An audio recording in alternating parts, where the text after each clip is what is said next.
22 जनवरी से पहले आज का दिन सर्वाधिक महत्वपूर्ण है। उसके दो कारण, एक तो रामलला का नूतन विग्रह, उसकी पहली झलक आज विश्व को मिली। अद्भुत दृश्य, विश्व की कल्पना में राम का जैसा रूप स्वरूप हो सकता है, उससे भी सुंदर विग्रह आज विश्व के सामने आया। इसका अनुमान लगाना मुश्किल है कि किसके हृदय में क्या भाव आए देखकर। 22 जनवरी को प्राण प्रतिष्ठा है इसी विग्रह में की, और उसके बाद 23 जनवरी से ये रामलला अपने भक्तों को दर्शन देने की प्रक्रिया शुरू करेंगे। निर्बाध अबाध अजर अमर अविनाशी अयोध्या में अपने जन्म स्थान पर विराजेंगे रामलला। तब उनके और भक्तों के बीच में कोई अवरोध नहीं होगा 23 तारीख से। इसलिए ये आज का दिन दिव्य है। और दूसरा कारण ये कि जो रामलला विराजमान की प्रतिमा है, जिसकी अभी पूजा हो रही है, आज ही अभी जो अस्थाई मंदिर है रामलला का, वह आज है जागृत। कल और परसों 2 दिन के लिए बंद हो जाएगा। और रामलला विराजमान यानी वह 6 इंच की मूर्ति रामलला की और उनके भाइयों की छोटी छोटी जो मूर्तियां हैं, जिनकी अभी पूजा अर्चना राग भोग हो रहा है, वह मूर्ति रामलला समेत, वह रामलला विराजमान समेत वो उनके सारे भाइयों की मूर्तियां मुख्य मंदिर में आ जाएंगी, गर्भगृह में। और रामलला विराजमान की वह प्रतिमा जिसमें वो घुटनों के पर बैठे हैं और हाथ ऐसे किए और हाथ में लड्डू रखा है, जिसकी पूजा अभी हम और आप कर रहे हैं अयोध्या जाकर, वह प्रतिमा आज जिस प्रतिमा के आपने दर्शन किए हैं, जिसकी 22 जनवरी को प्राण प्रतिष्ठा होगी, उस विग्रह के आगे मूल स्थान पर आसन पर विराजमान होंगे रामलला विराजमान। मैं रामलला विराजमान इसलिए कह रहा हूं क्योंकि यही शब्दावली लोअर कोर्ट से लेकर हाई कोर्ट और सुप्रीम कोर्ट तक इस्तेमाल की गई। अयोध्या विवाद में रामलला विराजमान के नाम से खुद पक्षकार थे, और न्यायिक विवाद में विजय रामलला विराजमान को प्राप्त हुई थी। इसलिए मैंने रामलला विराजमान शब्द का इस्तेमाल कई दफे किया है। बहुत सारे लोग पूछ रहे थे, विवाद खड़ा करने की भी कोशिश कर रहे थे, मुझसे भी पूछ रहे थे कि वो अग्निहोत्री जी, उसका रामलला की उस प्रतिमा का क्या होगा जिसकी हम लोग वर्षों पूजा आराधना करते रहे। तो मैंने सोचा कि आज सुबह भी इस विषय पर मैंने चर्चा की थी, और फिर सोचा कि शाम को जब मिलूंगा तो इस बात को और स्पष्ट कर दूंगा। कल रामलला विराजमान इस नए नव्य दिव्य भव्य मंदिर के गर्भस्थान में प्रतिष्ठापित हो जाएंगे, स्थापित हो जाएंगे। एक तो ये दृश्य है, पूरा देश राममय, और दूसरी तरफ कुछ राजनीतिक दल अपने अपने ढंग से माहौल को विषाक्त करने की कोशिश कर रहे हैं। और उसी में एक बड़ा कदम उठाया समाजवादी पार्टी के राष्ट्रीय महासचिव और अखिलेश यादव जी के चाचा मुलायम सिंह जी के छोटे भाई शिवपाल सिंह यादव ने। उन्होंने इस अवसर का इस्तेमाल ये कहने के लिए किया कि 1990 में अक्टूबर और नवंबर में मुलायम सिंह की सरकार के दौर में अयोध्या में राम भक्तों पर जो गोली चलाई गई थी पुलिस के द्वारा, वो जायज थी, ठीक थी, अच्छी थी। क्यों? क्योंकि शिवपाल यादव कह रहे हैं कि कार सेवक उत्पाती हो गए थे, कानून बचाने के लिए, संविधान बचाने के लिए, न्यायपालिका का सम्मान करने के लिए हमने गोली चलवा दी कार सेवकों पर। इसके पीछे की पॉलिटिक्स क्या है? क्या यह अवसर है गोलीकांड जैसी जघन्य बर्बर घटनाओं को याद करने का? क्या यह अवसर है उस दृश्य को याद करने का जब सरयू का रक्त लाल हो गया था राम भक्तों के, सरयू का जल लाल हो गया था राम भक्तों के रक्त से? क्या यह अवसर है? वो घटना भारत के मन पर एक बोझ है। वो घटना आंख में आंसू लाने वाली घटना है, हृदय में क्रोध आग्नि प्रज्वलित करने वाली घटना है। उसकी तरफदारी आज क्यों हो रही? इसके पीछे भी कोई सियासत है क्या? और अगर हां तो वो कौन सी सियासत है?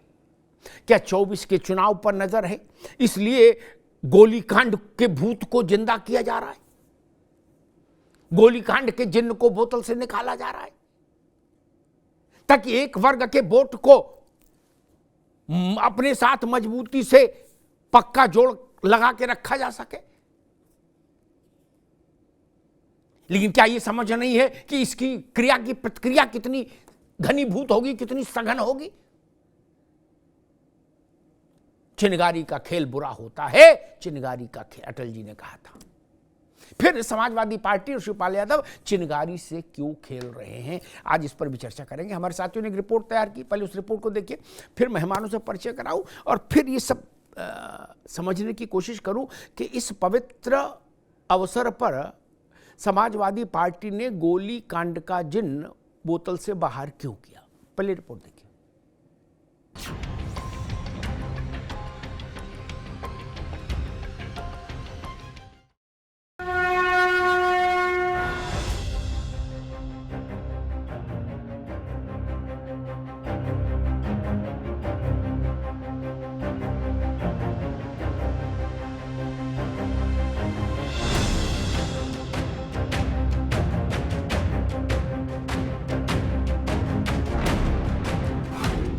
सपा नेता स्वामी प्रसाद मौर्य के बाद सपा महासचिव शिवपाल यादव का ये वो बयान है जो अयोध्या पर नए घमासान का सबब बना है। दरअसल अयोध्या में कार सेवकों पर हुई फायरिंग को शिवपाल यादव ने सही ठहराया है। संविधान की रक्षा की गई थी, कोर्ट के आदेश का पालन हुआ था, कोर्ट के आदेश का पालन। ये तो झूठ बोलते हैं, भारतीय जनता पार्टी से केवल झूठ बोलते हैं। बताइए, कोर्ट का आदेश का पालन हुआ, संविधान की व्यवस्था हुई। जबरदस्ती वहाँ पर जब कोर्ट का स्टे था, यथास्थिति बनाए रखने थी, किसने उस पर तो संविधान के उल्लंघन किया, किसने कोर्ट के आदेश का उल्लंघन किया। शिवपाल यादव की माने तो संविधान की रक्षा और अदालत के आदेश के मद्देनजर की गई थी कार सेवकों पर कार्रवाई। प्राण प्रतिष्ठा के पवित्र मौके पर अब पुराने जख्मों को यूं कुरेदना किसी के भी दिल को कचोटने के लिए काफी है। बीजेपी और उसके सहयोगी दलों ने शिवपाल यादव के इस बयान पर पलटवार भी किया है। संविधान नहीं, कुछ एक विशेष वर्ग को खुश करने के लिए सब है। आज के दिन में इस तरीके की बहुत स्थितियां देश में उत्पन्न होती हैं। गोली, राम मंदिर की बात छोड़ दीजिए, हम लोग रेल आंदोलन कर रहे थे, अपनी आवाज केंद्र सरकार के खिलाफ चला रहे थे, फिर भी वहां भी गोली मारी गई निषादों के ऊपर। 302 हमारा ही भाई मारा गया, 302 का मुलजिम हमें बनाया गया। वहाँ कौन सा संविधान बचाने का मामला था भाई? उस समय समाजवादी पार्टी की सरकार थी। ये इनकी आदत में था। अयोध्या के अध्याय में विपक्षी खेमे से कोई न कोई राजनेता किसी न किसी तरह विवाद के बीज बो रहा है। शंकराचार्य के बहाने दिग्विजय सिंह ने पुरानी मूर्ति पर नया विवाद छेड़ दिया, लिहाजा इस पर भी सियासी संग्राम मचा है। उनके अंदर अब सुधार लानी चाहिए और शुद्ध से शुरू से ही सनातन वो विरोधी रहे हैं, उनको और कुछ नहीं चाहिए। हर जगह कमी ढूंढ रहे हैं, हर जगह शुरू से ही ये शुद्ध रूप से रामद्रोही हैं, रामद्रोही रहेंगे। मुझे लगता है ये सब चीजें बहुत पीछे की इस विश्व में, हालांकि कतिपय हर युगों में, चाहे त्रेता हो, कलयुग हो, सतयुग हो, कुछ जो देवताओं की शक्तियां होती हैं, वहाँ कुछ आसुरी शक्तियां भी होती हैं, बस इससे ज्यादा मैं कुछ नहीं कहूंगा। 22 जनवरी की प्राण प्रतिष्ठा से पहले देश प्रदेश की परिधि में राममय है देश। प्राण प्रतिष्ठा के लिए पीएम मोदी भी विशेष अनुष्ठान कर रहे हैं। वहीं इस मौके पर भावुक हुए पीएम मोदी ने उस ऐतिहासिक पल में राम ज्योति जलाने की अपील की है। 22 जनवरी को वो ऐतिहासिक क्षण आने वाला है जब हमारे भगवान राम अपने भव्य मंदिर में विराजने जा रहे हैं।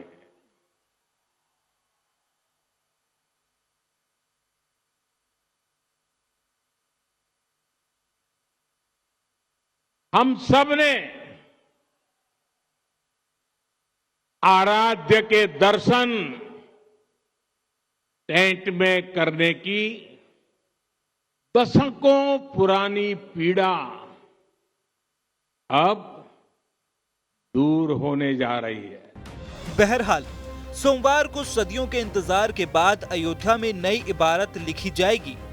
राम के रंग में रंगा है देश और विपक्षी मचा रहे नए नए कलेश। इस सब के बीच सवाल यही है कि इस बिसात पर सपा को क्यों आ रही है गोली कांड की याद।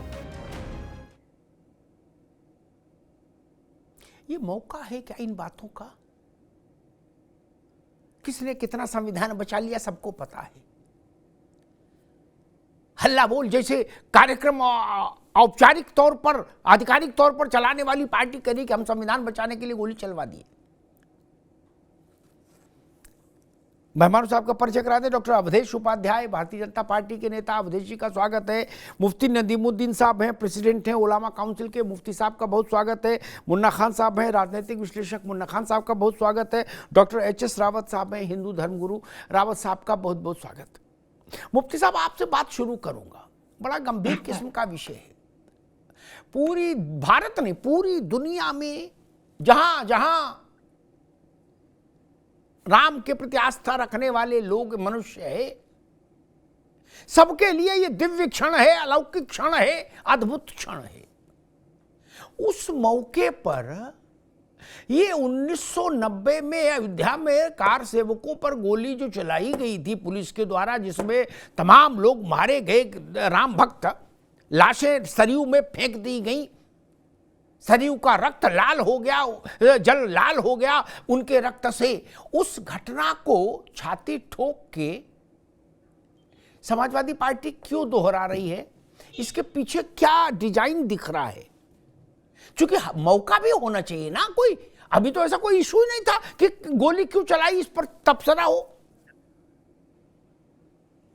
मुफ्ती साहब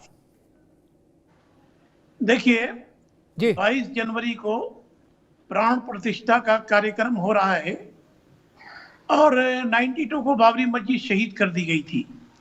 बाबरी मस्जिद शहीद करने के बाद कल्याण सिंह को क्रेडिट मिला था कि उन्होंने करवाया था बाबरी मस्जिद का विध्वंस या शहादत उन्होंने करवाया था। मगर मुलायम सिंह यादव के साथ, आपको एक बात बताता हूं कि मुलायम सिंह यादव के साथ कल्याण सिंह चले गए थे, गोली चलने के बाद गए थे, गोली चलने से पहले नहीं गए थे। एक बात। दूसरी बात यह कि भाजपा सरकार ने या राष्ट्रपति ने मुलायम सिंह यादव को अभी जो पुरस्कार दिया है, पद्म भूषण दिया है, क्यों दिया है? दो बात। मैं कहता हूं कि मामला जब सुप्रीम कोर्ट में था वो खत्म हो गया, तो दोनों तरफ से इस तरह की जो बातें हो रही हैं वो मुझे लगता है गलत है। संजय निषाद भी कह रहे थे, संजय निषाद ने मर्यादा पुरुषोत्तम राम की कितनी बेइज्जती किया है। मुफ्ती साहब एक मिनट रुकेंगे। अभी आज का विषय ये नहीं कि मुलायम सिंह को पद्म विभूषण क्यों दिया, किसको। आज मेरा सिर्फ इतना था, इस मौके पर गोली चलाने वाले उस कांड को जो हर भारतीय के हृदय में फांस बन के अटका, उसकी जरूरत क्या थी? आज जरूरत पर बहस कर रहा हूं। कोई डॉक्टर ने बताया था कि उसको याद नहीं करोगे तो खाना नहीं पचेगा? नहीं, सुनिए। आज बाकी कथा हम सब अयोध्या पर कई बार कर चुके। आज ठीक है, मेरी बात मुफ्ती साहब एक मिनट मेरी बात तब मैंने सवाल पहले किया, आप शायद उस आशय को हम आपको नहीं समझा पाए, इसलिए मुझे दोबारा कहना पड़ रहा है। आज का विषय सीमित, आज केवल हर्ष और उत्साह का वातावरण है। 500 साल की प्रतीक्षा की अवधि खत्म हो रही है।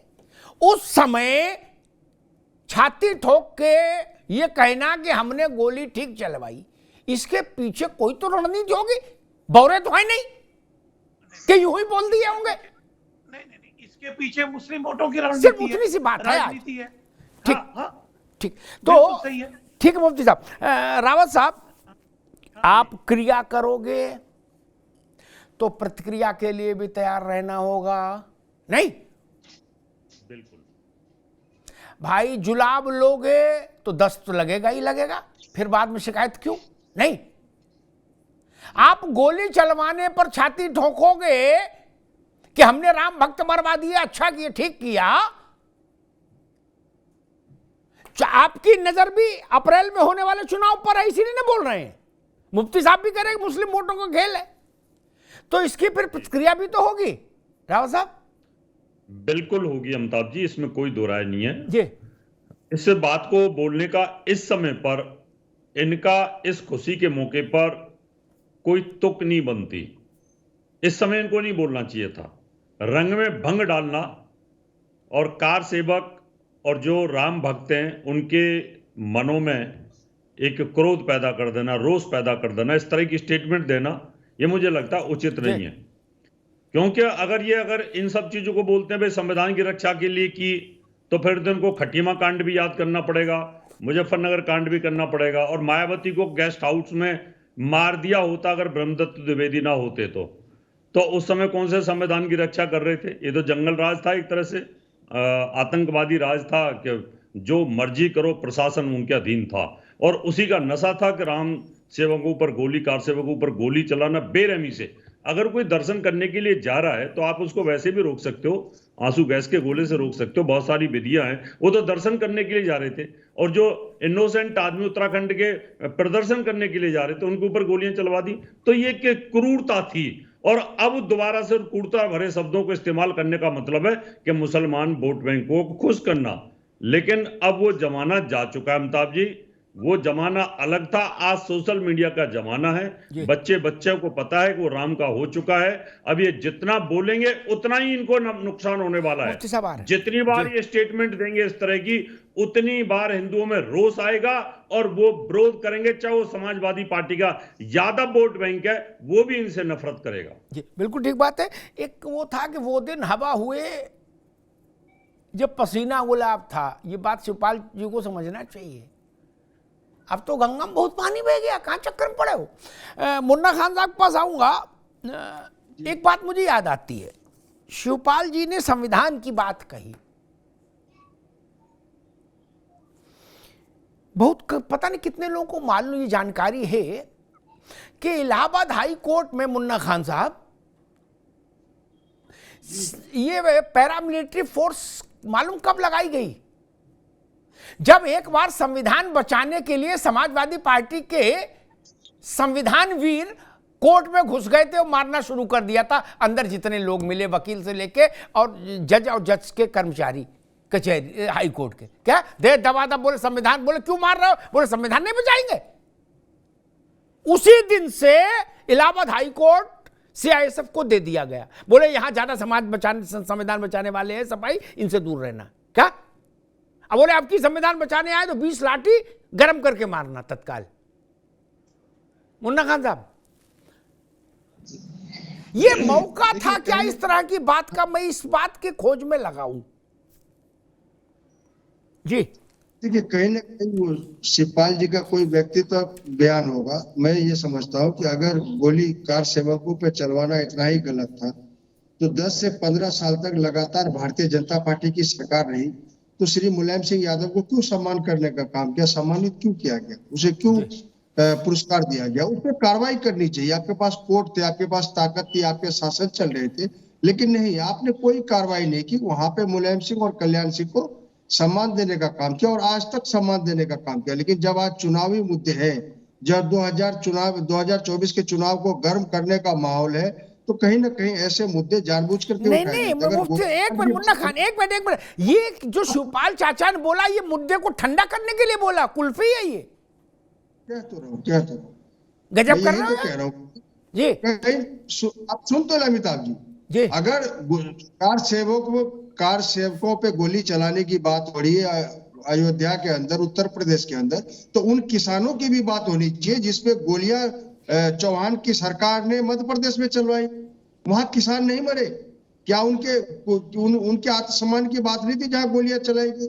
दूसरी सबसे बड़ी बात, मैं कहता हूं कि भारतीय जनता पार्टी छाती ठोक ठोक करके कहते कि मैं हिंदू सेवक हूं, लेकिन हिंदू के साथ में खड़ा हूं। तो मैं ये बताऊं, 14 कार सेवक जो मारे गए, उनके घर पे कभी भारतीय जनता पार्टी के नेताओं ने दस्तक दी है?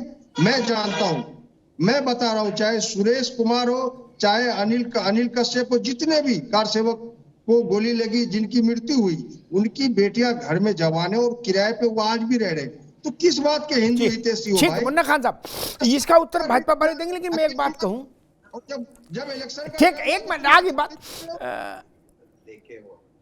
कोठारी बंधुओं का परिवार अयोध्या पहुंचा है, उनके इंटरव्यू मैंने देखे हैं, इसलिए ऐसे रिमार्क नहीं करिए। कोठारी बंधुओं की बहन ने कहा कि हमारा जीवन धन्य हो गया, हमारे परिवार का बलिदान सार्थक हो गया, इसलिए ये दुष्प्रचार ठीक नहीं।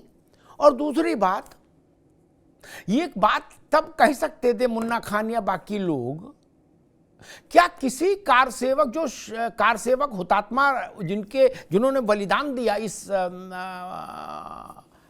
मंदिर के महान पवित्र कार्य के लिए, क्या उनके किसी परिजन ने समाजवादी पार्टी या कांग्रेस ज्वाइन करने की कोशिश की क्या? कि आप लोगों पे हमको अब भरोसा है, भाजपा वालों भरोसा नहीं रहा? नहीं ना।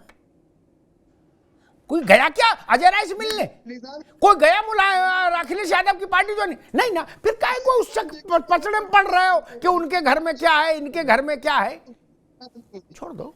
और मैं एक बात मुन्ना खान को बता दूं, मुफ्ती साहब के भी आगे काम आएगी, कभी फिर अवधेश जी के पास जाऊं। हमेशा ध्यान रखिए, ऐसी टिप्पणी नहीं करिए जिसमें फंस जाओ। ये डिबेट के लिए ध्यान रखने वाला गुर है। समाजवादी पार्टी ने एक अभियान चलाया, एक नारा दिया, ईवीएम रखाओ, पिछले चुनाव में मुफ्ती साहब, उसमें झंझट हुए। ठीक, पूरब के कई जिलों में मुकदमे दर्ज हो गए लड़कों पर, समाजवादी पार्टी के। क्या गरीब परिवार के मुसलमान लड़के वो उत्तेजना में बवाल कर गए, ईवीएम को लेके मुकदमा दर्ज हो गया, सरकार ने मुकदमा कर दिया। क्या उनको ना वकील मिला, ना कोई उनको चना मुरमुरे देने गया, क्या ना उनकी कोई पूछन हाल है। ठीक, जीवन खराब हो गया। कार सेवकों की तो याद है, उनकी सुध नहीं ले रहे जो आपके लिए लड़े थे वहां ईवीएम रखाओ अभियान में। उनको जमानत दिलाओ पहले जाके भैया। खैर, डॉक्टर अवधेश जी, आज का दिन और ये पूरा काल, पहली बार रामलला के नूतन विग्रह का स्वरूप सार्वजनिक हुआ। 22 तारीख को प्राण प्रतिष्ठा, रामलला विराजमान का विग्रह और ये नया विग्रह दोनों वहां गर्भ स्थान पर विराजित हो जाएंगे। लेकिन मैं दो बातों पर उत्तर चाहूंगा। साजिशें हैं कि थमने का नाम नहीं ले रही, मालूम है कि अब कुछ नहीं हो सकता, फिर भी बोले ट्राई अगेन साजिशों में। आज सुबह तक ये रट्टा फैलाया गया कि भाई साहब बाकी सब तो ठीक है, अभी रोको प्राण प्रतिष्ठा। बोले क्यों?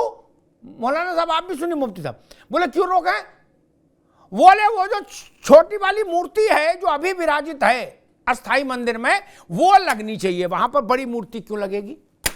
क्या जो कभी अयोध्या में रुचि नहीं लिए वो ये सवाल खड़ा करने लगे। बोले इसी से कुछ विवाद पैदा हो, कुछ बवाल पैदा हो, कुछ मन खट्टे हो।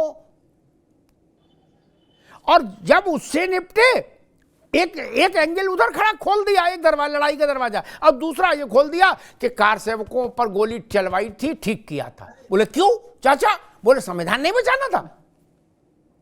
अवधेश जी, ये क्या माइंडसेट है? देखिए अमिताभ जी, सबसे पहले तो मैं आपको बताऊं कि अयोध्या धाम में प्रभु श्री राम के 500 वर्ष के कलयुग के वनवास के बाद जो आने की खुशी पूरे देश में है, वो पूरा विश्व देख रहा है। और इस समय जो हमारा देश है पूरी तरह से राममय है। देश ही नहीं, पूरा विश्व में खुशी मनाई जा रही है। लेकिन जैसा कि आप बता रहे हैं, लेकिन हमारे देश में कुछ ऐसे राक्षस प्रवृत्ति के लोग हैं, शिवपाल यादव जी जैसे लोग हैं, जिनकी रातों की नींद, दिन का चैन पूरा उड़ चुका है। मैं बताऊं आपको, जब रावण और राम का युद्ध चल रहा था, जब रावण को पता लग गया कि राम जी आने वाले हैं, तो पूरे राक्षस साम्राज्य था उसका, रावण का, पूरे में तहलका मच गया। रात की नींद, दिन का चैन उसका उड़ गया था। उसी तरह से आज के समय में जो राक्षस रूपी हमारे देश में कुछ लोग हैं, उनकी रातों की नींद, दिन का चैन उड़ गया है। और मैं बताऊं, जिसके कारण पूरी तरह से मानसिक जो इनका संतुलन है वो भी बिगड़ चुका है। अनाप शनाप बयान दे रहे हैं, आपने देखा होगा। मैं आपके चैनल के माध्यम से इन दैत्य रूपी जो अपने ये शिवपाल यादव हैं और जो इनके साथी लोग हैं, उनसे मैं कहना चाहूंगा कि अभी भी समय है, प्रभु श्री राम की शरण में जाएं। प्रभु श्री राम की शरण में जाकर तो माफी मिल सकती है, लेकिन जनता माफ नहीं करेगी, ये ध्यान रखिएगा। अभी नहीं गए राम के शरण में, तो क्योंकि मैं बताऊं आपको अमिताभ जी, विभीषण ने रावण से कहा था, जब रावण पूरी तरह से हार चुका था, कोई नहीं था उसके साथ, उसकी पूरी सेना मारी गई थी, लेकिन वो अहंकार में चूर था कि मैं तो युद्ध करूंगा जी, राम तो मनुष्य ही तो है, मनुष्य तो मुझे मार नहीं सकता। लेकिन रावण को पता था कि ये भगवान है, फिर भी वो कहता था नहीं जी ये मनुष्य है। विभीषण ने उससे कहा था, शरण गए प्रभु ताऊ न त्यागा, और विश्व द्रोह कहते अध यही लागा। प्रभु श्री राम की शरण में यदि ये वो व्यक्ति जाता है जिस पर राजद्रोह का, जगत द्रोह का अगर पाप लगा है, उसको भी प्रभु क्षमा कर देते हैं। आप जाकर तो देखिए, लेकिन नहीं, यहाँ तो अहंकार में तक चूर है। बताइए, कार सेवकों में गोली चलाने की बात आज याद कर रहे हैं ये? अरे सब जानते हैं भाई, ये तो कार सेवकों में गोली चलाने वाले आप ही हैं। राक्षस क्यों कहा गया है? राक्षस कौन थे? राक्षस वही थे जो भगवान के नाम से उनकी रूह कांपती थी। प्रभु श्री राम के नाम से वो कांपते थे। राम का नाम लेने पर जो राम का नाम लेता था, उससे उनकी दुश्मनी होती थी, उनको मारते थे, यज्ञों में विघ्न डाला करते थे। वही राक्षस रूपी आज है हमारे देश में। कौन से अलग है? ये तो वही राक्षस है जो कारतूतों पर गोली चलवाते हैं, संतों को मरवाते हैं, संतों पर लाठियां बरसाते हैं लोग देश में। कौन है वो? राक्षस ही है। खान साहब, अब डॉक्टर अवधेश जी कह रहे हैं कि राक्षस हर युग में रहे, इस समय भी हैं। सुर और असुर हमेशा रहे, सुर होंगे तो असुर भी होंगे। जी मुन्ना खान जी बोलिए। जी मित्र हमारे कह रहे थे कि कुछ राक्षस है, तो पहले इनके अंदर जो राक्षस है, जो इनके दल में राक्षस है, जैसे ओम प्रकाश राजभर जी ने कहा कि राम राज्य की बात करते हो ना, तो राम तुम ले लो, राज हमें दे दो। अब ये बताए मित्र हमारे कि ये कैसे राक्षस है? ओम कश्यप जी भारतीय जनता पार्टी के नेता, वो कहते हैं राम राज जो है वो मोदी के ढकोसले हैं, इस तरीके की कार्रवाई क्यों नहीं करते? तो ये बताएं कि राक्षस इनके दल में घुसे हैं या पूरे दलदल में घुसे हैं, ये बताएं। तो कभी भी राम के नाम मांग रहे थे, राम के नाम पर सवाल खड़ा कर रहे थे। भारतीय जनता पार्टी कभी रामसीता क्षमा नहीं करती। ये चंदा चोर 1440 करोड़ का चंदा गमन करने वाला, ये कोई किसी दल के नेता नहीं कहा है, खुद निर्मोही अखर ने कहा है कि 1440 करोड़ का चंदा चोरी करने वाले लोग आज राम भक्त बन गए। 2 करोड़ की जमीन 18 करोड़ में बेचने वाले लोग ये राम भक्त बन गए। राम के नाम में जो लूटने वाले लोग हैं, इनसे लोगों को नफरत है। ये चाहते हैं कि ऐसे दलाल बाहर हो जाए ताकि राम जी के नाम पे कोई दलाली करने का काम न करे, सच्चे भक्त को आगे किया जाए और सभी लोग उससे सहमत है। ठीक, जो सच्चा भक्त है वो अवधेश जी रुकिए, मुन्ना खान रुकिए, अभी रुकिए। रावत साहब, जिनकी आस्था नहीं रही कभी, जो कभी गए नहीं क्या अयोध्या,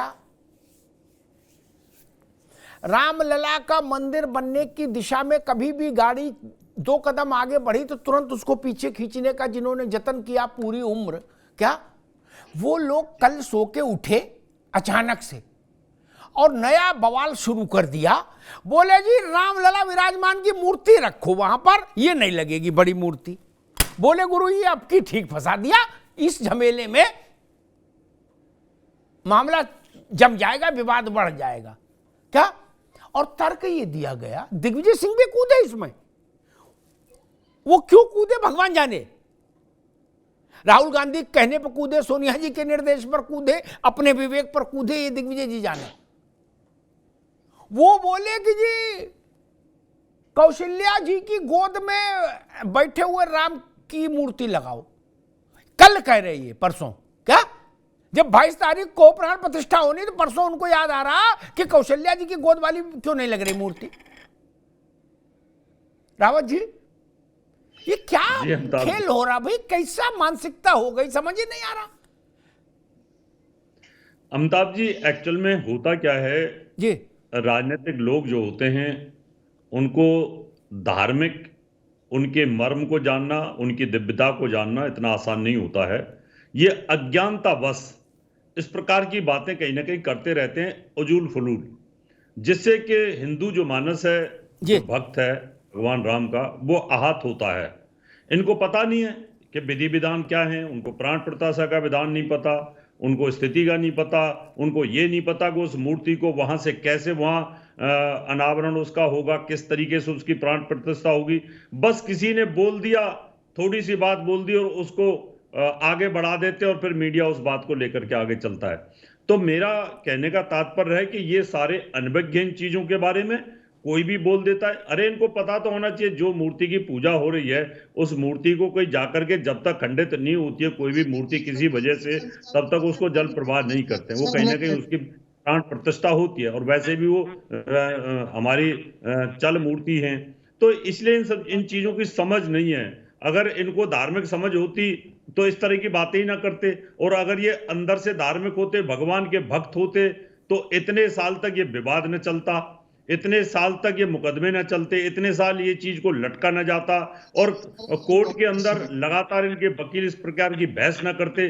तो कहीं ना कहीं इनकी ये अनभिज्ञता है अमिताभ जी, जिसके कारण इस तरह के बयानात दे रहे हैं और इससे इनका नुकसान हो रहा है। ये तो प्रकृति में परिवर्तन का एक नियम है, हमेशा हर चीज बदलती है। बहुत समय राज कर लिया, बहुत समय हो गए उनको, पुराने हो गए, अब तो वहां बदलने की आवश्यकता है। देखिए भारतीय जनता पार्टी अच्छा राज कर रही है और अच्छा शासन चला रही है और अच्छा होना चाहिए, देश की उन्नति होनी चाहिए किसी भी तरीके से, तो एक अच्छा है।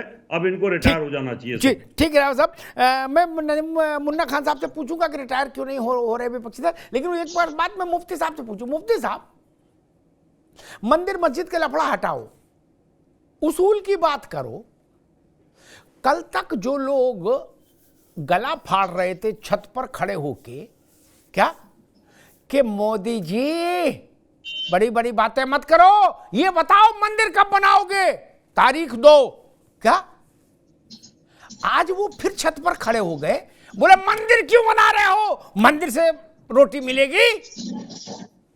ये इतना दोगलापन कहां से लाते हैं लोग, मतलब कहां मिलता है, किस बाजार से, किस हाट से, नहीं समझ। जोरा भी वैसा लोक लाज वाला आदमी हो तो शर्म से मर जाए कि भाई कल तक हम कह रहे थे कि मंदिर कब बनाओगे, तारीख बताओ। अब जब कार्ड भेज दिया प्राण प्रतिष्ठा का तो करे इससे क्या होगा, ये क्यों बनाया। मोदी साहब बात हजम नहीं हुई। नहीं देखिए, इसमें दो तरीके से सोचने की जरूरत है जी। बाबरी मस्जिद एक्शन कमेटी ने कहा कि हम मस्जिद की रक्षा करेंगे, मस्जिद बचाएंगे। वो मस्जिद तो नहीं बचा सके, अपनी नस्लों के लिए कानून का खजाना जमा करके चले गए। एक बात, सोकॉल्ड सेकुलर पार्टियों ने भाजपा को भड़काया कि तुम मंदिर बना करके बताओ, 370 हटा करके बताओ, तिबल तलाक का कानून ला करके बताओ। तो जो ये भड़काते गए भाजपा करती गई, मगर पलट करके भाजपा ने अब ऐसा पिच डाल दिया है देश में कि अब जैसा आप कह रहे कि राममय पूरा भारत हो गया। कहाँ साउथ में हुआ भाई, ये देश राम का भी है, ये देश रहीम का भी है, ये देश रावण का भी है। साउथ में आइए, रावण की पूजा होती है, राम का भी है, रहीम का भी है, रावण का भी है। और जो राम रहीम को नहीं मानते उनका भी देश है। तो राममय में पूरा देश डूबा है, ये आप बोलिए, आप बोल करके बोलते रहिए। मगर मैं कहता हूं भाजपा को एक चुनौती देता हूं कि सबसे बड़े अगर राक्षस कोई भाजपा में है तो भाजपा ही राक्षस नहीं, राक्षस है। नरेश अग्रवाल को जूते मारो, नरेश अग्रवाल को जूते मार करके बाहर करो, और जीतन राम मांझी को गलबैया कर रहे हो, शर्म नहीं आती तुमको? जीतन राम मांझी ने क्या कहा? अरे नरेश अग्रवाल ने पार्लियामेंट में पुरुषोत्तम मर्यादा राम को गाली दिया।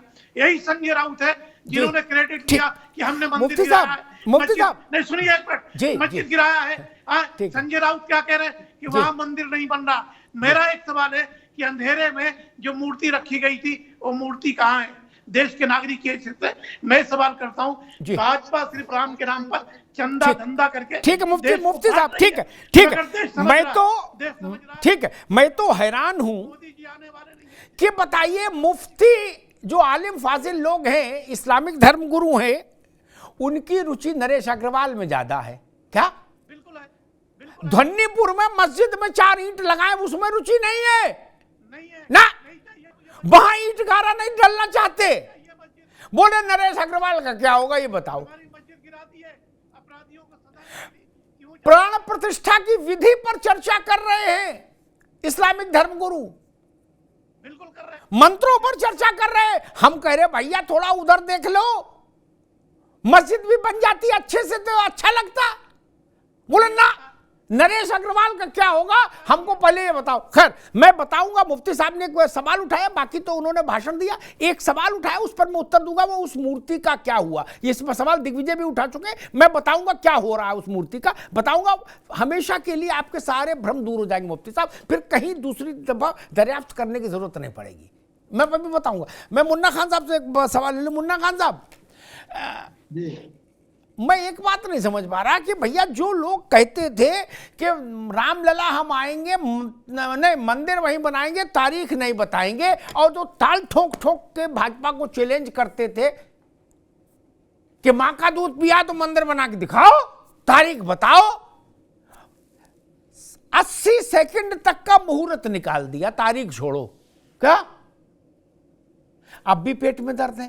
पहले उनको कह रहे थे तारीख दो, उनने सब दे दी तारीख, अब भी पेट में दर्द है। आप कह रहे केवल मंदिर से काम चलेगा क्या? ना उल्टे लिए जा रहे हो ना सीधे, चित भी मेरी पट भी मेरी, अंटा मेरे बाप का। मुन्ना खान साहब देखिए अमिताभ जी, बिल्कुल सरल तरीके से समझने की जरूरत है। जो लोग बोलते थे कि पूछते थे कि माँ का दूध पिया तो मंदिर बना, वो सही पूछते थे और आज भी पूछ रहे। दरअसल मंदिर उस जगह से जाके 3 किलोमीटर आगे क्यों बना? जब आप कहते हो वहां राम जी की मूर्ति मिली, वो मूर्ति कहाँ है? कई करोड़ में भारतीय जनता पार्टी ने बेचा। देश पूछना चाह रहा है, देश ये भी पूछना चाह रहा है, निर्मोही अखाड़ा ने ये भी पूछना चाह रहा है कि 1440 करोड़ का चंदा कहाँ है? चंपत राय ने 2 करोड़ की जमीन 18 करोड़ में बेच दी। इन दलालों का क्या होगा? वो पूछ रहे हो, जवाब दीजिए ना। कोई मुस्लिम धर्मगुरु नहीं कितना राम कितना ठीक। मुन्ना खान साहब आपके सवाल आ गए, मैं भाजपा से उत्तर ले लूं। इससे ज्यादा और राम का असर क्या होगा मुफ्ती साहब समझ नहीं पा रहे। मुन्ना खान तक को मंदिर की चिंता हो रही है, इससे ज्यादा राम में क्या होगा? देश अभी नाराज हो रहे थे कि राम में नहीं हुआ, बताओ उनको चिंता हो रही। खैर रुक जाओ, अभी रुक जाओ भाई, मैं भाजपा के पास जाऊं उससे पहले कुछ तथ्य स्पष्ट कर दूं। मुन्ना खान साहब की जानकारी सीमित है। अरे रुक जाओ भाई, मुन्ना खान साहब की जानकारी सीमित है अयोध्या के मामले में, वो व्हाट्सएप से ही केवल जानते हैं, और मुझे लगता है शायद वो बहुत बार अयोध्या गए भी नहीं होंगे। उन्होंने गूगल पे अयोध्या देखी, क्योंकि ये थ्योरी, अरे रुको मुफ्ती साहब, उन्होंने ये थ्योरी कम जानकारी के कारण संजय राउत ने जो व्हाट्सएप यूनिवर्सिटी खोली उससे उठा ली। मैं इसको उत्तर दे दूं हमेशा के लिए। रावत साहब, मुझे अयोध्या के लिए किसी गूगल की जरूरत नहीं, ना किसी राउत की, ना मुन्ना खान की। अयोध्या में जो मूल विवाद था वो 2.77 एकड़ जमीन का था, जमीन के इतने से टुकड़े का, ठीक, जो मध्य गुंबद के बीच नीचे का हिस्सा था। 3 गुंबद थे। 6 दिसंबर, मुफ्ती साहब आपके सवाल का भी जवाब इसी में, इसलिए ध्यान से सुन लीजिएगा, मेरी इल्तजा है, ठीक है ना? बार बार फिर सवाल पूछने की जरूरत नहीं पड़ेगी। 6 दिसंबर 1992 को ढांचा गिर गया।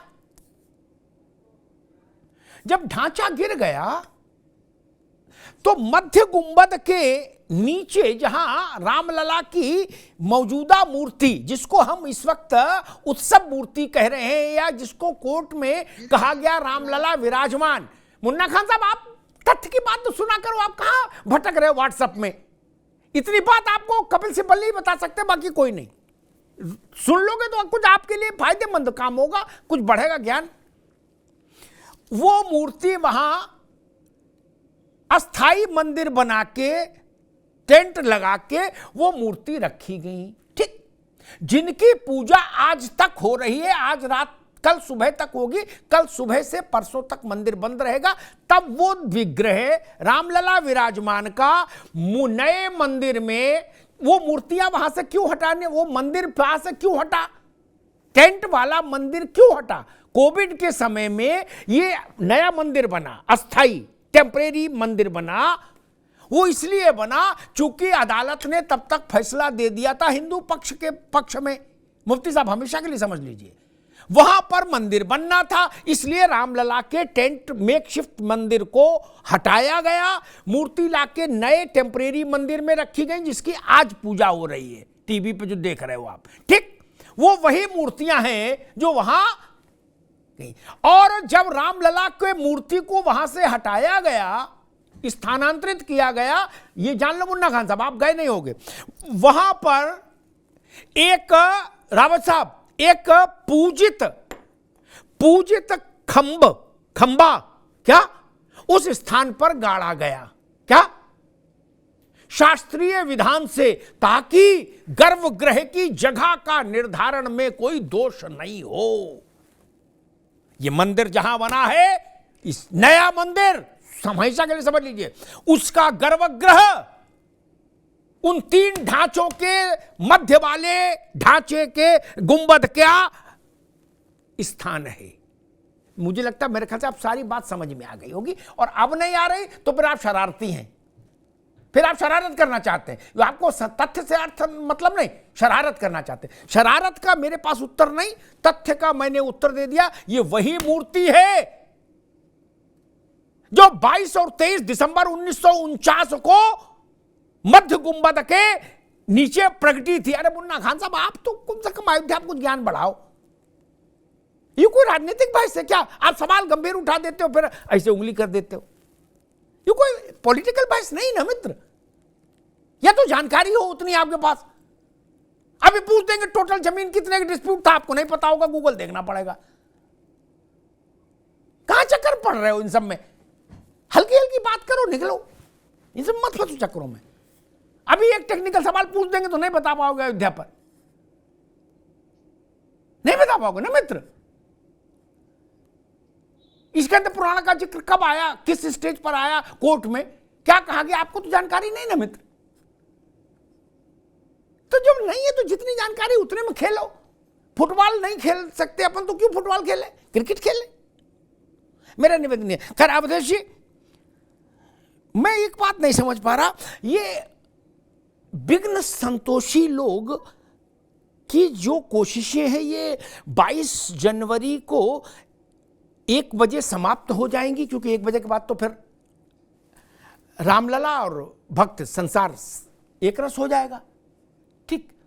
या लगता है उसके बाद भी जारी रहेंगी, क्योंकि उसके तुरंत बाद चुनाव है।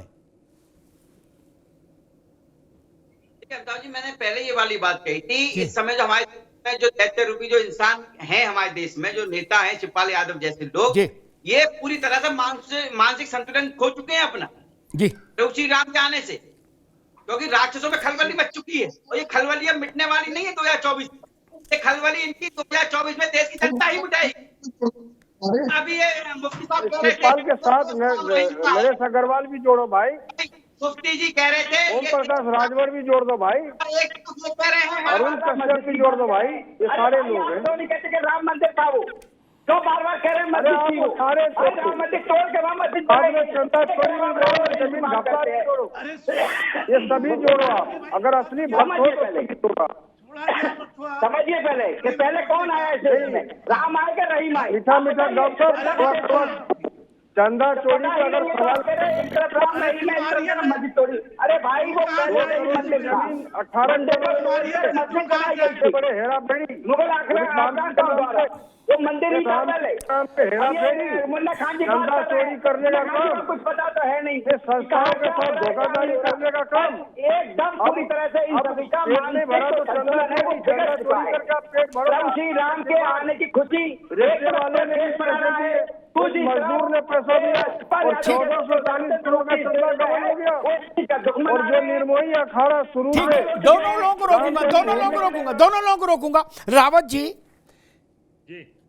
कौन मूर्ख कह रहा है कि राम राज्य नहीं आया, राम की लीला नहीं आई? मैं तो कहता हूं पूरे भारत में राम की लीला पसर गई है, कौतुक हो रहा है।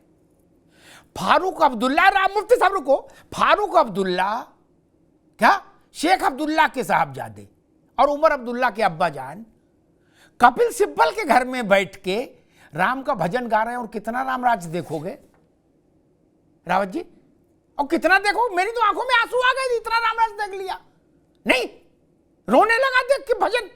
मैंने जय हो प्रभु तेरी लीला अपरंपार। क्या और सुन लो एक मिनट, अभी नहीं देंगे समझ। और मेरे दोस्त मुन्ना खान शरीयत छोड़ के, मक्का छोड़ के, हजरत बल चरारे शरीफ, अजमेर शरीफ छोड़ के निर्मोही अखाड़ा की चर्चा कर रहे हैं।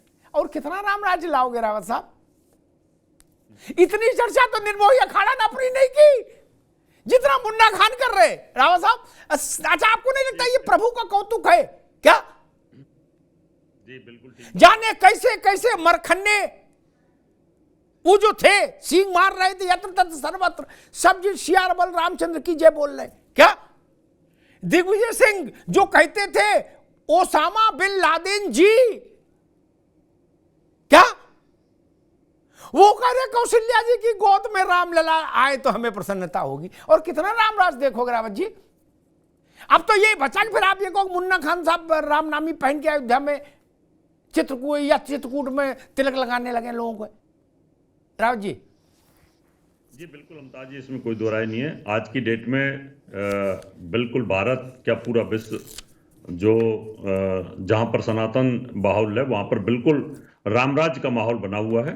और आप जहां भी देखेंगे, सोशल मीडिया देखिए, मीडिया देखिए, कहीं पर भी देखिए, या जहां चुनाव की तैयारी हो रही है वहां पे देख लीजिए, मीटिंग देख लीजिए, या एनडी गठबंधन की मीटिंग देख लीजिए, सब में एक मुद्दा बना हुआ है कि राम राम मंदिर मंदिर मंदिर मंदिर।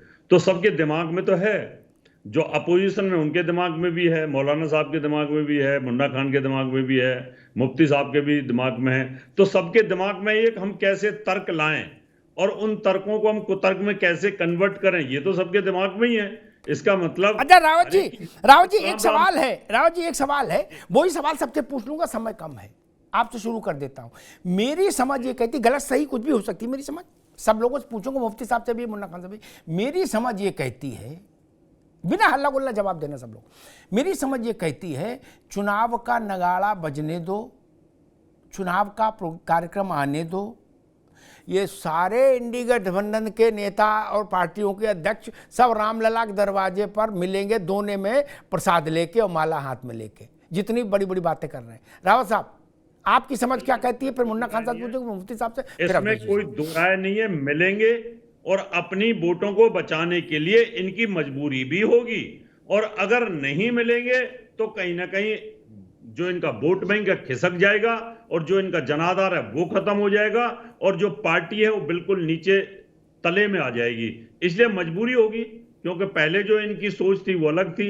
आज देखिए मुसलमान भी जागृत हुआ है, वो भी सब इस बात को समझते हैं कि वो भी जगह जगह बढ़ चुके हैं। इसलिए निश्चित तौर पर 22 जनवरी के बाद चुनावों की शुरुआती दौर पर सब कहीं ना कहीं मत्था टेकने की पूरी कोशिश करेंगे। मुन्ना खान साहब यही सवाल है आपसे।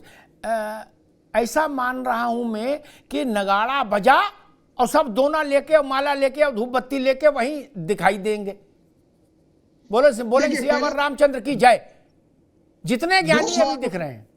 जी दो सवालों का जवाब देता हूं। नहीं अभी आप समय कम है मालिक, आप ज्यादा बहस में नहीं पड़ो, इसी पर बता दो आपकी समझ क्या कहती है। मैं 2 सेकंड कहता हूँ भाई, जी। राम मंदिर क्यों नहीं जाएंगे? क्या ये चंदा चोरों की बाप की बपोती थोड़ी है? दूसरी बात, जो राम मंदिर की बात थी, तो किसी एक मुसलमान ने कहीं भी एक प्रोटेस्ट किया, धरना प्रदर्शन किया? क्या सरकार 370 हटाई, किसी ने भी एक प्रोटेस्ट किया, धरना प्रदर्शन किया? सरकार सीए लाई, किसी ने विरोध किया? सरकार ठीक मुन्ना खान साहब, ठीक मुन्ना खान साहब की, ठीक अब रुक जाओ। मुन्ना खान साहब की मैं इस बात में तारीफ करूंगा, मुफ्ती साहब, ये हमारे दोस्त हैं मुन्ना खान साहब, ये कसम खुदा की इतना बेखौफ होके झूठ बोलते हैं कि आनंद आ जाता है, तबीयत बाग बाग हो जाती है। इस सुन, तुम्हारे मजे की बात सुन लो, कहां चक्कर में पड़े हो? मुन्ना खान ही ऐसा कर सकते और कोई माई का लाल नहीं कर सकता। बोले सीए हटाया, किसी ने विरोध किया? साहब ने विरोध किया, हमने किया। जब हैसियत खत्म हो गई तो कंबल ओढ़ के चुपचाप लाइन में लग गए, वरना तो सब लोग, अब मैं शब्दों का इस्तेमाल नहीं करना चाहता, बवाले आजम हो ही रहे थे। फिर उनने कहा 370 हटाई को बोला, इसीलिए मैं मुन्ना खान पर फिदा रहता हूं। क्या नहीं बोला था रावत साहब? मेरी तो स्मृति ज्यादा अच्छी है, एक बुराई है, मेरे दोस्त नाराज हो जाते। क्या बोला था? 370 हटा, ऐसे दांत किसकिसा के मुफ्ती साहब, 370 हटा के दिखाओ, हैसियत है तो कश्मीर में तिरंगा उठाने वाला हाथ नहीं मिलेगा, चिनार लाल हो जाएगी खून से। क्या किसी के हाथ से चाय तक नहीं छलकी? और वो कह रहे, भैया कह रहे कि किसी ने विरोध किया, और क्या एटम बम गिरा देते विरोध में? क्या कर लेते भाई? क्या कर लोगे विरोध में? आग लगा देंगे क्या देश में? ट्रिपल तलाक सुप्रीम कोर्ट ने कहा लागू हो गई,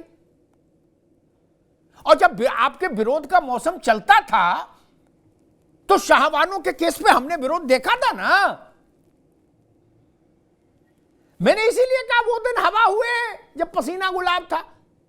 अब इतना विरोध कर लिए, यही बड़ा खुदा का शुक्र मानो। शाह वो क्या उनसा बाग था वहां, उतने दिन बैठ लिए,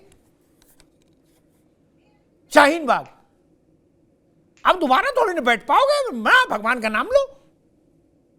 अब दोबारा बैठने का काम ही नहीं, वो खत्म हो गया, एक ही बार का था एपिसोड। मुफ्ती साहब आप कुछ कह रहे थे, मेरा सवाल वही है, मेरी समझ ये कहती है कि चुनाव का नगाड़ा बजेगा तो पवार से लेके नीतीश तक सब अयोध्या में दिखाई देंगे, गांधी परिवार भी। नहीं, इसकी शुरुआत हो चुकी है। रेवंत रेड्डी ने कहा है कि मैं मंदिर का दर्शन करने वाला हूं। तेलंगाना के सीएम ने ऐलान कर दिया, राहुल गांधी भी पीछे आने वाले हैं। प्रियंका, अभी प्रमोद कृष्णम प्रियंका गांधी के एडवाइजर नगरी नगरी द्वारे द्वारे फिर रहे हैं, अयोध्या जा रहे हैं। ये भीड़ में मुसलमान खो गया है। ईमानदारी से मैं कह रहा हूं कि सो कॉल्ड सेकुलर पार्टियों ने मुसलमानों का बंटाधार किया है। आज भी मैं मुसलमानों से अपील कर रहा हूं कि सो कॉल्ड जो सेकुलर पार्टियां हैं इनको जूते से मारो। ये तुम्हारा बाबरी मस्जिद शहीद हो गई, हजारों मुसलमान मारे गए, दंगे फसादात में मारे गए। 91 में वर्शिप एक्ट कानून बना, जिसने बनाया वो कानून के हक में खड़ा नहीं हुआ। तो मैं कहता हूं कि सो कॉल्ड सेकुलर पार्टियां जितनी है इनके बहकावे में मत आओ, मुसलमान अपना नफा नुकसान देखे।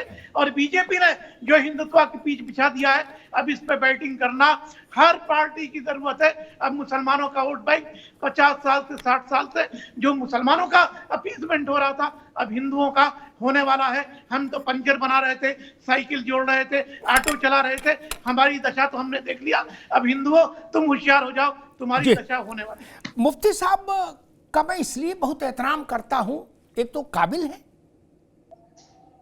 इसमें कोई शक नहीं, और दूसरा पूरी बहस में ना सही लेकिन बहस खत्म होते होते वो दिल से बोलते हैं।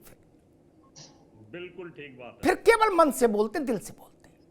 जो उन्होंने कहा उसमें शब्द इधर उधर हो सकते, मैं भी बोलता तो यही बोलता। इस देश के मुसलमान का जितना नुकसान इन सो कॉल्ड सेकुलर पार्टियों ने किया और अपना घर भरा, उतना किसी ने नहीं किया। उत्तर प्रदेश में, पुरानी बात नहीं करूंगा, मुन्ना खान साहब ने जो दौर देखा उतने की बात करता हूं, मैं जवाहरलाल नेहरू की बात नहीं करूंगा। पिछले 20 वर्षों का सबसे खराब दंगा कब हुआ? 25 वर्षों का मुजफ्फरनगर 13 में किसकी सरकार थी? देश के सबसे बड़े सेकुलर की, जो कह रहे हमने अयोध्या में गोली चलवा के कार सेवक मार दिए, उनकी सरकार थी। बोलो सियावर रामचंद्र की जय। क्या हुआ? अब योगी आदित्यनाथ की सरकार है, टोपी नहीं लगाते गोल, इफ्तार पार्टी भी नहीं करते सरकारी पैसे से, भगवा पहनते हैं, लेकिन उत्तर प्रदेश में किसी माई की लाल की हिम्मत नहीं है दंगा करे, किसी की औकात नहीं है। क्या मुसलमान की हिफाजत नहीं हुई? क्या हिंदू की हिफाजत नहीं हुई? मलियाना किसके समय में हुआ था? मुफ्ती साहब आप तो पुरानी आदमी जानते, मलियाना किसके समय में हुआ था? कांग्रेस के समय में हुआ था। भिवंडी किसके समय में हुआ? भागलपुर किसके समय में हुआ? जिनको गले में हार की तरह आप डाल के घूमते रहे, उन्हीं के समय में सब काले करतूते हुई। भगवत या आजाद के बीच की लड़ाई में मुसलमान मारे गए। मोदी के सराज में, नरेंद्र मोदी के राज में दंगा हुआ हो मलियाना जैसा, बताइए। भिवंडी हुई हो तो बताइए, मुजफ्फरनगर हुआ हो तो बताइए, मैं खिलाफत करूंगा। जब नहीं हुआ तो मैं तारीफ भी करूंगा, मैं डरने वाले लोगों में नहीं। मैं इसलिए तारीफ करूंगा प्रधानमंत्री की भी और योगी आदित्यनाथ की भी। शासन का इकबाल तो है। क्या ये सच नहीं? मुन्ना खान साहब को भी पता है, लेकिन वो तो खैर चलो बोल नहीं पाएंगे। बरेली, अलीगढ़, रामपुर, सहारनपुर, मेरठ, रावत साहब, यहां 3 महीना काटना मुश्किल हो जाता था बिना दंगे के, बिना छुरे के, बिना बोतल तोड़ के, सटाक सटाक के। और पेट्रोल बम और कौन कौन मिट्टी के तेल का बम, वो बोतल वाले। मुफ्ती साहब गलत बोलो तो तुम टोक देना। हर 3 महीने में ये बवाल होता था।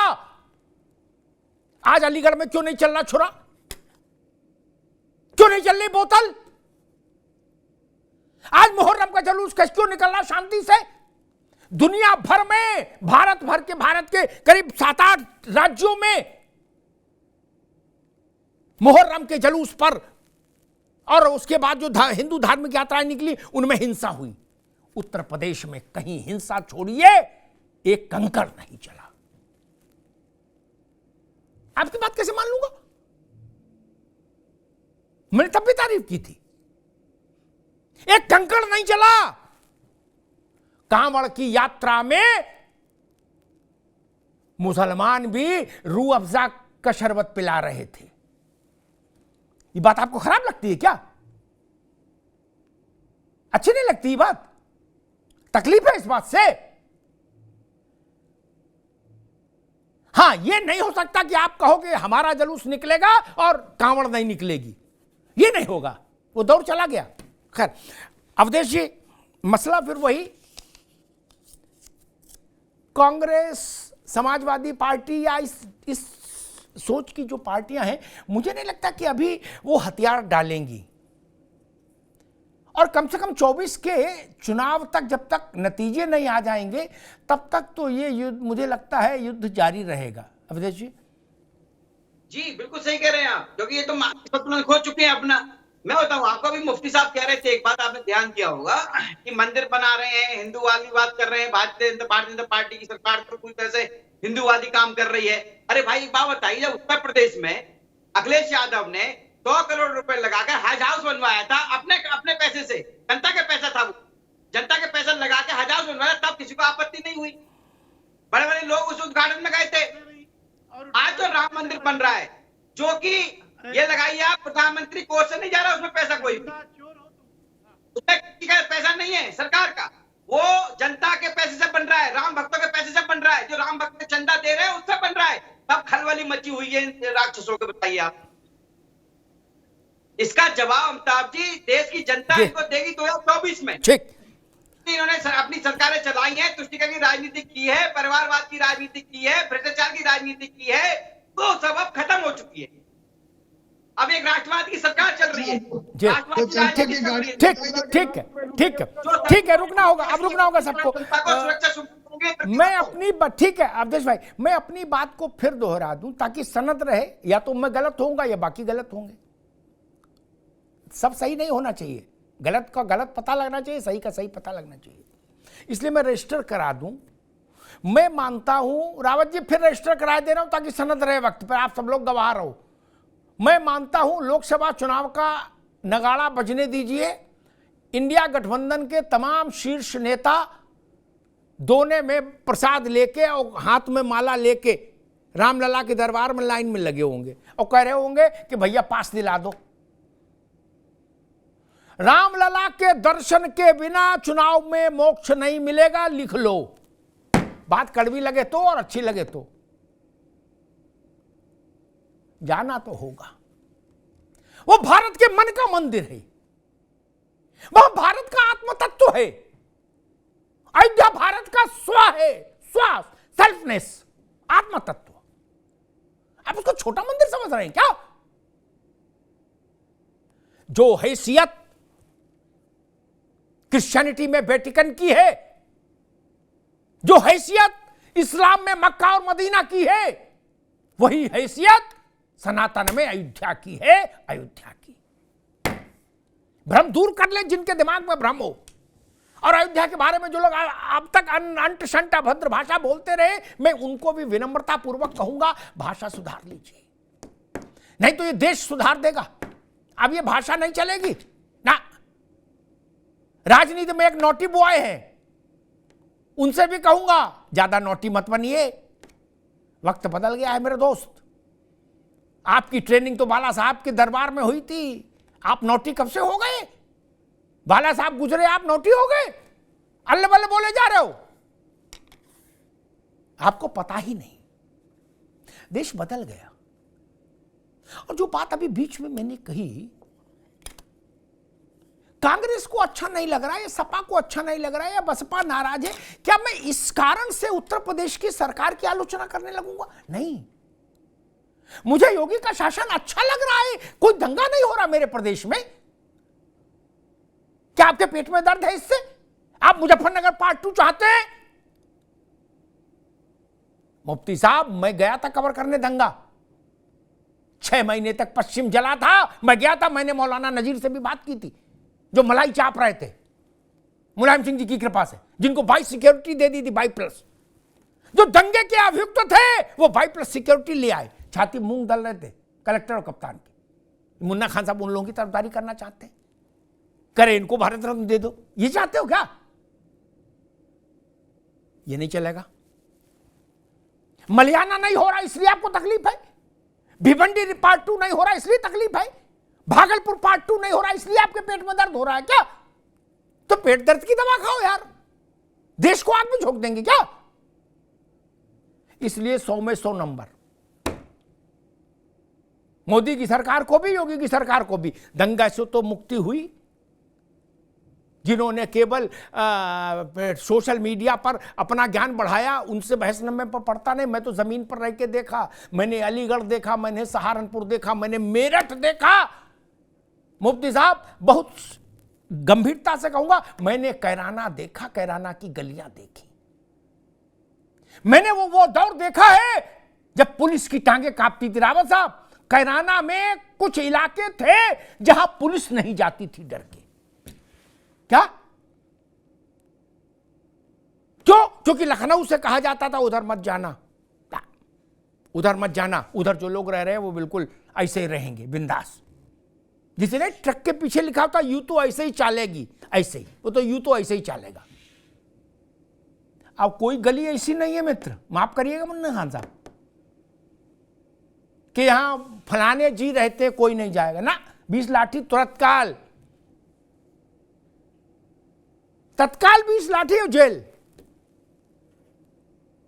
अगर ये किसी को खराब लग रहा है तो मैं उसको प्रणाम करूंगा, मेरी सहानुभूति उसके साथ। और दूसरी बात मैं कहूं, एक इस बात पर भी निपटारा हो जाए हमेशा के लिए, ये थेथराई होती है। कांग्रेस के मित्र कहते हैं मुफ्ती साहब के भाजपा ने चंदा का वो जो चंदा हुआ था रामशिला पूजन यात्रा में, वो चंदा हालांकि कांग्रेसी लोग पूछोगे कौन सा चंदा, तो वो भी नहीं बता पाएंगे, क्योंकि मेमोरी कम है, लिखने पढ़ने में रुचि नहीं, लेकिन मुझे याद है। उसकी बात करते हैं। उसके बाद 10 साल मनमोहन सिंह की सरकार रही, आपने जांच करा के जेल क्यों नहीं भेज दिया? इस बात का जवाब हमेशा के लिए गांठ बांध लो, सोनिया जी को बता दो। ये व्हाट्सएप से नहीं चलेगा आप देश ना। 10 साल आपको सरकार थी, आप कंचे खेल रहे थे, आप कंचे खेल रहे थे। आज भाषण दे रहे हो सब लोग, नहीं चलेगा। आपके पास तो 10 साल हुकूमत रही ना। और एक आखिरी बात कहूंगा, कुछ लोगों को मंदिर की भव्यता से, दिव्यता से रावत साहब तकलीफ हो रही है। वो बोल तो कुछ और रहे हैं, लेकिन उनकी आंखें बता रही कि उनके पेट में तकलीफ दूसरी है। क्या? क्यों भाई, आपको क्यों तकलीफ है? कह रहे भाई जब बताइए 14 दरवाजे सोने के बना दिए, स्कूल नहीं बन सकता था, फलाना नहीं बन सकता था। अरे चाचा, आपने पैसा दिया, रसीद दिखाइए, रसीद दिखाइए। आपने पैसा दिया तो रसीद दिखाइए देश को। आप सबका हिसाब मांग रहे हो मुफ्ती साहब, जो लोग, उनको अपना रसीद नहीं दिखानी चाहिए। एक दूसरी बात मैं कहता हूं, ये अयोध्या का मंदिर रावत साहब ना दिल्ली सरकार के खजाने से बन रहा, केंद्र के, ना उत्तर प्रदेश के पैसे से बन रहा, ना अयोध्या नगर पालिका के पैसे से बन रहा, क्या, ना ग्राम प्रधान के फंड से बन रहा। ये हमारा पैसा है, ये एच.एस. रावत का पैसा है, ये ननकू का पैसा है। हमने अपनी इस देश के गरीब आदमी ने भी अपनी गुल्लक तोड़कर, हमने चंदा नहीं कहा, वो मूर्ख हैं जो उसको चंदा बोलते हैं, हमने उसको कहा समर्पण निधि, समर्पण निधि। हमने राम के चरणों में समर्पित किया पैसा। और मुझे बताते हुए गर्व है मुफ्ती साहब कि उतना पैसा आ गया, रावत जी ये जानकारी भी दे दूं, उतना पैसा आ गया कि अब जो अयोध्या का जितना भव्य मंदिर आपको दिख रहा है ना, वो ब्याज से बन रहा है। क्या? मूल राशि को छूने का अभी अवसर नहीं आया। बोलो सियावर रामचंद्र की जय। ये भारत का गरीब आदमी है जिसने पैसा दिया भगवान के लिए। आप कौन होते हिसाब मांगने वाले? सरकार का पैसा है क्या? सरकार का तो 1 रुपया भी नहीं ना। ये हज हाउस का निर्माण तो है नहीं, ये राम मंदिर का निर्माण है। जिसकी बात कह रहे हैं अवधेश जी, वो हमारे घर के बगल में बना है हज हाउस। अब वो भी ससुर बिल्कुल कंडम हो गया, उसका शीशा तक उतार ले गए लोग। वो एक बार वो जमात का लफड़ा हो गया था कोरोना में, वो नंगे होके पेशाब करने लगे थे, कोरोना पीड़ित थे, तब उनको वही बंद किया था हज हाउस में, पेशाबी कांड में। तो मसला ये, और मैं तो कहूंगा रावत जी, वो दिन भी ये देश देखे 150 करोड़ लोगों की सहभागिता से, दुनिया भर के सहभागिता से, कि पूरा राम मंदिर सोने का हो जाए तो क्या समस्या है? लगना चाहिए कि हमारे आराध्य के लिए हम कुछ कर सकते हैं। किसने मना किया हेमंत सोरेन को स्कूल और अस्पताल खोलने के लिए? किसने मना किया नीतीश बाबू को अस्पताल खोलने के लिए? खोलिए ना अपने अपने राज्य में। हमको मालूम है जन्नत की हकीकत क्या है मुफ्ती साहब, दिल को बहलाने के लिए गालिबी ख्याल अच्छा है, करना धरना कुछ नहीं, गाल बजाना इधर का उधर, इधर का उधर। 90 दिन के भीतर चुनाव है। कम से कम अखिलेश यादव को मैं देख रहा हूं, वो कोई ऐसी बात बोलने से बच रहे हैं जो तनाव पैदा करे।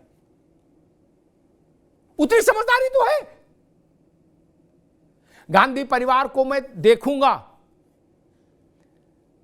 एक उछालता हूं कसौटी। गांधी परिवार ने बड़ी लंबी चिट्ठी जारी की थी कांग्रेस ने कि हम क्यों नहीं आ रहे अयोध्या। मुफ्ती साहब, अगर साहस है तो लोकसभा चुनाव में वोटिंग तक इसी बात पर टिके रहिए, अयोध्या मत जाइएगा, हम भी मान लेंगे। क्या सोनिया जी, प्रियंका, राहुल गांधी कोई फिर अयोध्या ना आए वोटिंग तक, इतना साहस है? मेरी समझ कहती नहीं है। आएंगे। सोनिया जी स्वास्थ्य के कारण ना आए तो राहुल जी और प्रियंका जी आएंगे, खड़गे जी भी आएंगे पीछे पीछे। आप भाजपा से लड़ सकते हैं मुन्ना खान साहब, राम से नहीं। राम से टकराने की कोशिश मत करे कोई, और ये फर्जी मुद्दे मत उछालें कि दूर बनी मंदिर के पास बना। जिनको ABCD नहीं पता, अयोध्या का आ नहीं पता, अयोध्या का खसरा नहीं जाने, खतौनी नहीं जाने, 3 किलोमीटर की बात के मुफ्ती साहब, आप तो आलिम आदमी, आपके लिए एक बात कह देता हूं, बाकी के लिए नहीं, आपके लिए 1 किलोमीटर में लगभग 250 एकड़ हो जाते हैं क्या? 3 किलोमीटर का मतलब 750 एकड़ क्या? जिले की बात नहीं कर रहा, अयोध्या जो है ना इलाका, गांव, पहले वाला अयोध्या, अब तो वो जिला नाम हो गया, जिसमें ये मंदिर और सब है, हनुमानगढ़ी और ये है, उसका रकबा उतना नहीं है मित्र। कैसे मूर्ख हैं जो ये कह रहे 3 किलोमीटर बाहर दूर बना दिया? मोतियाबिंद हो गया क्या आंखों में? 3 किलोमीटर का मतलब जानते हैं? ना समझ लोग। इसीलिए मैंने कहा नोटी लोगों के चक्कर में मत रहो, ये नोटी नुकसान करा देगा, जान लो। नोटी से दूरी बनाओ, आंखों पर भरोसा करो, सुनी सुनाई पर नहीं। मैं कहूंगा कि सोमवार को भारत के लिए ही नहीं, विश्व के लिए, मानवता के लिए एक नया सूर्योदय है। राम के आदर्श, राम सबके हैं। मैं राजनीतिक आदमी नहीं, इसलिए राजनीतिक टिप्पणी में नहीं कह रहा राम सबके हैं, सबके हैं राम। और राम के आदर्शों से कौन ना इत्तेफाकी कर सकता है? वो किसी धर्म का मानने वाला हो। राम के जीवन से, उनके आदर्शों से किसको द्वेष हो सकता है? मूर्ति कौन सी है, उस चल मूर्ति का क्या होगा, अचल मूर्ति का क्या होगा, उत्सव मूर्ति का क्या होगा? सारे लोगों को देश में कर्मकांडी नहीं बनना चाहिए। ये काम कर्मकांडी लोगों के लिए ही छोड़ दीजिए। रावत जी ठीक कहा ना? देश में कर्मकांड के विद्वान पंडित लोग हैं, ये विषय उनके लिए छोड़िए। मैं तो हैरान हूं, मुन्ना खान साहब तक को इसकी चिंता है। शास्त्री लोग हैं, विद्वान लोग हैं, वो करा लेंगे। हम प्रतीक्षा करें 22 जनवरी की, सोमवार की, जब रामलला नेत्र खोले, विराजित होके अपने दिव्य भव्य नव्य मंदिर में, वहाँ से भारत के आत्मबल का, भारत के स्व का, भारत के आत्म तत्व का एक जयघोष हो जो आकाश तक जाए, और भारत की प्रतिष्ठा, भारत का मान, भारत का स्वाभिमान, भारत की संपन्नता चहुदिश तरफ उन्नति करे, चारों तरफ उन्नति करे। और जो हम सबकी इच्छा है, चाहे हिंदू हो चाहे मुसलमान, कि भारत विश्व गुरु हो। अयोध्या से वो रास्ता की शुरुआत होगी। धन्यवाद।